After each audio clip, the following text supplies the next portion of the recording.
I have gotten a few questions on, are you going to make an Ironman 70.3 Oregon recap video? Well, we're waiting.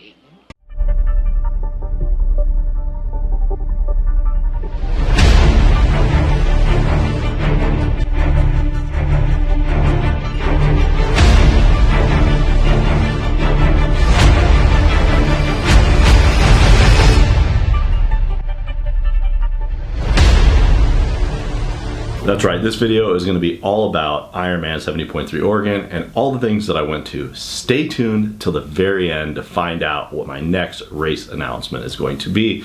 And I can tell you, it's going to be a lot more difficult than anything I have done to date. So in this video, we're going to talk about the run course, the bike course. We're going to talk about the swim, bike, then run. So yeah, we're going to get into all that. Then we're going to talk about a few things that I noticed while I was there and maybe a few things that we can improve on while we're there. So let's get into it. Do not forget to like the video. If you like the video, comment, subscribe, do all the fun stuff. Basically, let's get into it. So first and foremost, a big thank you to the event organizers, the town of Salem, and of course, last but not least, the volunteers. I can tell you what an impressive group of people. I wouldn't have probably made it to the bike course if it wasn't for a specific 2 volunteers that helped me out when I was cramping up. We'll get into that. But I just want to take a second and thank you guys for that. Now, unfortunately, there was a tragedy at Ironman 70.3 Oregon. If you did not hear, I'm not going to get into that because it's just not my place to do that. But we do wish the family, love, prayers, and support. And know they're going through some difficult times. So we are going to dive right into the swim, pun intended. If you've never heard of Ironman 70.3 Oregon swim course, it's basically everybody's favorite because it's probably the easiest swim you're ever going to do, and it is a downriver swim with a fast current. In that day, it just happened to be ripping. So what's going to happen is you're going to walk 1.5 miles with all your friends and a bunch of strangers. You're going to get in line, and they're just going to tell you one after another. You're going to walk down the set of stairs, a little slippery, grab the handrail, you're going to hop in. When you turn around to look back to see where you jumped in, you will be shocked at how far you've already gone downriver. So again, you're probably going to go about 1,700 meters downriver before you make the right-hand turn in. Talking about the swim for me, jumped in, it felt good. I was super excited. Probably about 700 meters into it though, all of a sudden I caught some tule, some broken, it's like leaves or something that literally grabbed my legs and wrapped them up, which meant, So not panicking, I just started working my way to the shore side where there was a kayaking volunteer, and basically it took about 5 minutes and I got completely untangled. I was covered from about under my armpits down in this seagrass. After that, it was swim right back out and just get going again. And of course, wouldn't you know, I hit it again. Not as bad this time. I was able to roll on my back and was able to get it off and then turn around and take off. I've never seen this happen there before. A little bit of a fluke, but what a horrible disaster of a swim. Wow. But getting out of the water was pretty cool. Of course, running by the boats and running up the ramp and running into transition. A lot of people were there. I did start with a group that I thought I would do a lot better with, so a little bit earlier in the swim. So that didn't put me out of the water in dead last. But I felt like I swam probably the worst. In fact, if you look at my ranking, I think I'm like 7th of the worst, and that includes all the DNFs. Probably the worst to get out of the water. Nah, is what it is. So got out of that, survived. Let's talk biking.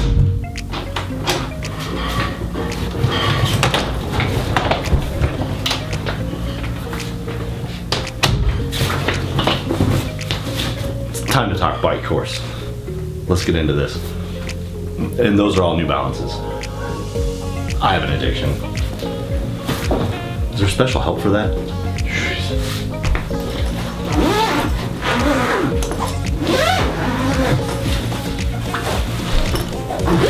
So my favorite part of this whole race was just hands down the bike course.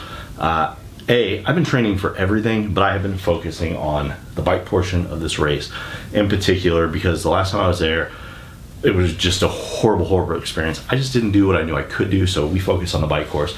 Now, how did it go? Well, I passed 563 people, at least in places and positions, and I can tell you I was saying on your left a lot.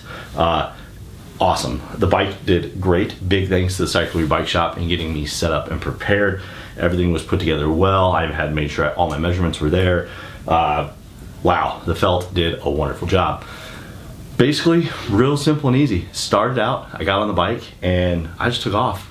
I don't even know what other words. I've been using the Full Gas bike app, and I know the course.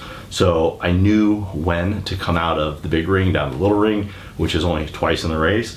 I knew kind of where to be in my gears. Now, the actual Full Gas app makes the course a little bit harder.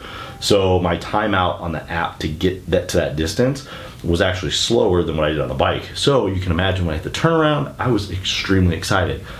I'm killing my time. That's awesome. I came back and just kind of the same thing. I just got into the aero position. A lot of this led to, again, talking to friends who I've been doing this for a while. And one of the biggest things they said was train your core as much as you can.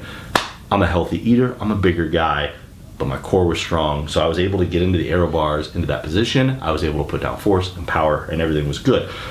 Until mile 40 something, wherever that last aid station is that you take a right, that's when it kind of all went to bad. Basically what happened was I could feel my calves start to kind of pull up, start to cramp real heavily. And I knew I'm about 2 miles away from an aid station. So I've just backed off the power. I sat up, I kind of stretched them out. So you stand up, drop your whatever those are, ankles, just drop the back down and kind of stretch them out, and then just kind of worked my way up there. Once I got up to the aid station, the volunteers took over. I pulled over to where the nanners are at. I got my water, and I told the volunteer, I said, I'm not doing really well. I'm cramping up really, really bad. I need a little bit of help. And two lovely ladies just shoved food down my throat. They asked if it was okay if they unpeeled the bananas. They were just opening up wherever they could, running water over to me, just basically taking care of me, doing what volunteers do, people who just give their time. So I'm going to repeat this again. Thank you for volunteering, all you guys out there. Again, I wouldn't have made it if it wasn't for them. I spent about 5 minutes there, to be honest with you. Now, I beat my time by 38 minutes, which is huge if you ask me. But I did lose a little bit of time. There was a lady who fell in front of me. I wanted to help and make sure she was back up on the course. And then, of course, I cramped up. And then I just got back on. I knew I was coming up to a hill, and it was just stand up and power through it. And again, it was just go, go, go, pass, pass, pass on your left. I came in to transition, and there were so many people on the main road. I could have swore the dismount line was a quarter mile further. So I got into aero, and I just started powerhousing down. And then I looked up and saw, ooh, the line's here. We got to stop. And locked up the brake, slid the tire, got off the bike, but I didn't fall, which I was impressed with. Anyways, I got to take this down. Let's shoot over to the run section. Yeah, run.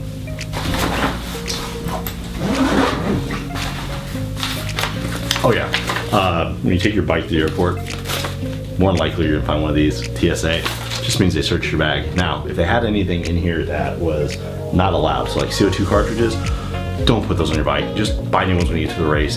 They have them everywhere. Best $5 you'll ever spend. Anyways, they'll tell you if they removed anything. So an aerosol can or anything that they found that was illegal. But yeah, checks out good. So after the bike, of course, we hop on to the run. It is a simple half marathon. All right, it's not that simple. And for me, I don't know what it was. I got off the bike feeling great. I thought, this is it. I'm going to destroy my time from the previous year. No problem. I got my shoes on. My transition was quick. Awesome. Started running, get over the bridge, and everything just fell apart. Basically, the easiest way I could explain this was my stomach went from everything is good to a complete disaster in a knot, almost doubling me over. I wanted to, obviously I'm around a bunch of people, so I just want to try not to be rude. I don't want to be doubling over. So I kind of stand up. I said, all right, here's what we're going to do. We're going to walk. We're just going to see how things go. And let me tell you exactly what it was leading to. Who did the fart? Somebody farted! That's right. That is the gassiest half marathon I've ever done in my life. I felt so bad. I would run for a minute, I would walk for a minute, and I just, on my Garmin, I just kept looking down 1 minute, 1 minute, 1 minute. When my stomach would attack me, of course, I would try to play courtesy and just, look behind me and kind of, So if you happen to have run behind me, I'm really sorry. But in the run, I do have to say it was probably the most emotional part of the whole course. I can tell you with the bike being as fast as it was, I was super excited about that. But in the run, I just remember thinking to myself, why am I doing this? Why am I out here? I hit that point, and we all know it. We get into these events and we think, I'm never going to do it again. Why am I doing this? I'm never going to sign up. And I'm going to tell you, it wasn't me wanting to sign up for something else because I finished the race. It was everybody who watches this channel. I can tell you, I got pretty emotional with this, but I had a bunch of you guys come up to me and just tell me how great you love my videos. I know they're not the greatest, but it means a lot. So thank you. I had a gentleman who approached me who just told me, he said, man, you're such an inspiration. And that was just, whew, even thinking about it now. So this is just, thank you. I can tell you, I just wanted to fold all this up and just call it a day. I was done. Got back to crossing over the bridge. My motivation, obviously when you get to the end of these events, your motivation grows. And it was nothing, just let's get over the bridge, let's finish this thing. I came across the finish line. Of course, I've done this before, so I kind of spaced myself out with other people, allowing them just to have that little bit of a moment so we're not coming through all bunched up and the announcers, screaming, this person. So just out of respect, just wanted to kind of let it go.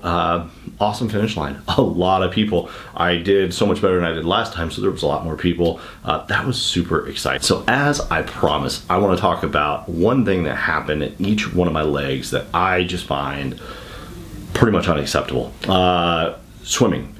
When we made our right-hand turn, me and another gentleman, we were actually just kind of enjoying each other's company. We're making the turn to come in. We were actually chatting as we're swimming. And when we made that turn, we got in a line and we played tickle toes. And any of you swimmers know exactly what that is.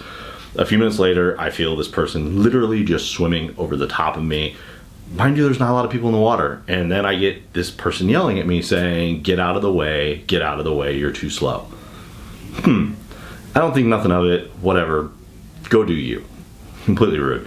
All of a sudden I hear it again, and the guy in front of me turns and looks at me and says, did that just happen to you? So basically what happened was somebody went over the top of me, went over the top of somebody else, and was in such a hurry that I'll be honest with you, I was completely flabbergasted. I was blown away. First off, we're in the back of the pack, and I'm going to tell you, if you're swimming anywhere around me, you are not winning this event. Now, I understand that you're out there trying to do your PR, you're trying to do your best. I totally get that. Don't be rude. It's completely unheard of. You don't need to be that way. Enjoy. And especially at that last very bit, you're not going to make up any time. And anybody who's ever been in triathlon will tell you, swimming is not where you make up time in any way, shape, or form. So if you're out there swimming, and especially if you're in the back of the pack, and I know people will say, well, it's a sporting event, you should accept it. No, not back there, not at the end. It's pretty rude. And especially when we're kind of backing off so we're getting in line with other people so we can get out and be polite. There's only, I believe, 3 or 4 bays to swim out. Really not in a rush. You shouldn't be either. All right, so trying to stay positive and talking about what we could fix. The bike course, really, really simple on the bike course. One thing I had read a lot, discussed a lot with other people afterwards, chatted about other people was people on the bike course staying to the right-hand side as they're supposed to. There was the people who were, and then there was a lot of people who were just veering off to the middle, just kind of enjoying that Sunday ride. And I get it, we're outside, we're enjoying, but we also need to, for safety, follow these rules.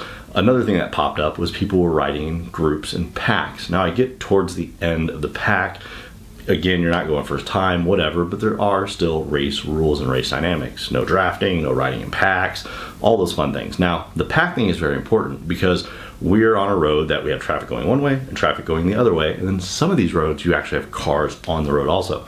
So the reason they make these rules is for safety and for passing. So there is a point that people I saw, and of course I would never name no names, they had to hit the center line, which is a disqualification, just to pass people who were riding 3 in a group down the road talking. Come on, we're all out there, we all paid the same money, we're all out there for a purpose. For instance, for me, biking, I wanted to kill the bike course. I can tell you there was a lot of this. So when you guys are out there on any event that you do, just follow the rules. The rules are there for safety. And the last one, running. I have absolutely nothing for running. The only thing I can say about running is thank you to the volunteers and the people with all the ice. That helped, the crackers and the potato chips and all the water. And so this one is not going to be a criticism. This is going to be a huge thank you to everybody that was out there. The run course is beautiful. It's completely shaded except for the one back half. So there's a mile on the back side, and then there's obviously the finish that's not shaded. But other than that, I think the Parks and Rec did a great job keeping the track clean. And to be honest with you, I enjoyed it. Awesome job, Salem. So that is my race recap. That's basically everything that happened in Oregon. Salem, awesome job. The restaurants were incredible. People were incredible. The volunteers, outstanding. I can tell you my mother was completely impressed with how these events went off and was just talking about all the different volunteers they saw and all their enthusiasm, dealing with, thousands of us coming through. We can't express this enough. Now, getting into what is coming up next, because this channel is going to take a little bit of a turn, kind of in one of the lines I did, but a different kind of race, and it's not a triathlon. What's next? We are back in on running on the trails. We are going to the Javelina Jundred.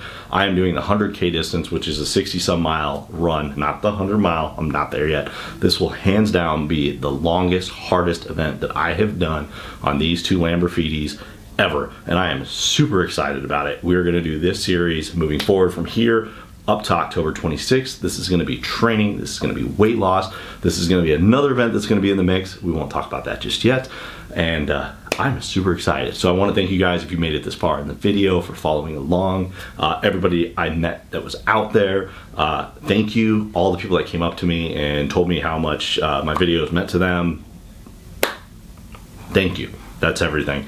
We'll see you guys next time. We have an ultra marathon to get ready for.